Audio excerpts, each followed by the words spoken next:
Yo, it's Yerk, and you guys all told me that you really wanted me to make more of the Squid Game games tutorials, so that's exactly what we're doing in this video. If you guys missed the last video where I taught you how to make the first game, which was red light, green light, then click the video in the top right corner and check it out, and then come back to this video, because now we're going to learn how to make the second game in Squid Game, which is the cookie shape game.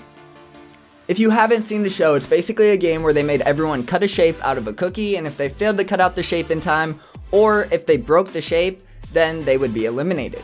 So since we don't have cookies in Fortnite, we have to get a little bit creative for this one, but basically we're going to make an aim trainer, except we're going to take away the player's reticles so they can't actually see where they're aiming. In Squid Game, you can break the cookie as long as you don't break the shape that's cut out in the center.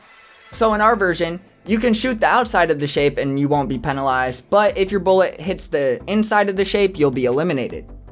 To win, you'll have to hit 8 targets that are positioned right along the edge of our shapes, and remember, you have to do this with no reticle. It's actually pretty hard, but let's get started, shall we? Our first step is going to be making our shapes. So in the show, they have triangles, circles, stars, and umbrellas, but just to make this tutorial simple, we're just going to make a circle and a square. The concept is the same, so really you can make whatever shape you want, but to start, we're going to need out a circle and a square. So I pulled up the primitive shapes gallery and I used these hollow pieces for both shapes. Then we're going to need some targets, and I kind of like the look of the lock device as targets, but you guys can use anything because we're not actually using any of the settings inside, we're just using them as targets. So now we're just going to line our targets up along the outside edge of our shape.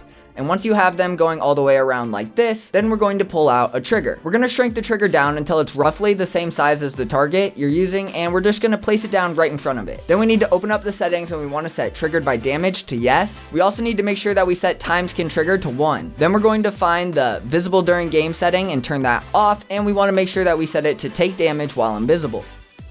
Then scroll down to the bottom and we're going to set when triggered, transmit on channel 2.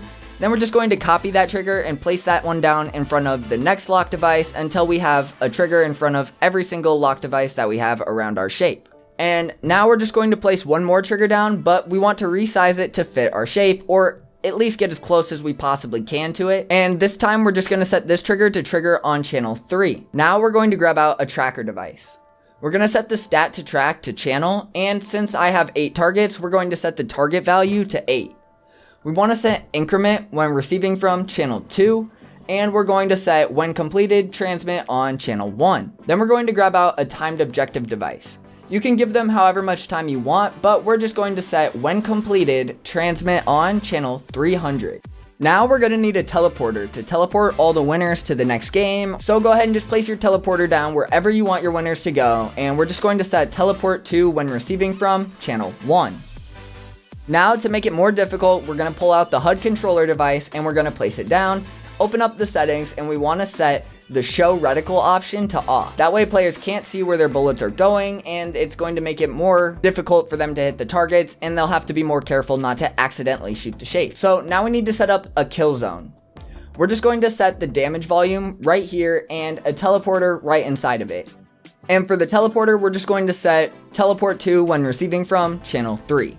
Now we also need to set up one more damage volume, and this one needs to cover all the players, and that one we're just going to set disabled on game start, and we'll turn it on when receiving from channel 300. This will kill anyone who's still not done when the time runs out. Upon some testing, I noticed that there seems to be a bug where you can't disable the damage volume little mutator zone, so we're actually just going to use the damage volume plate for this just to be safe. Now we can go ahead and actually just start the game and test it out. We have to shoot all the targets without hitting the middle to win. As you can see, if we hit the middle, we are going to just instantly die, and if we get all 8 targets, like I did right here, then we will be teleported to our little winners area. But be sure to drop a like if you liked this tutorial, because it really helps me out a lot and it only takes a second. But click here to watch more Squid Games tutorials. Thank you all so much for watching, and as always, stay up.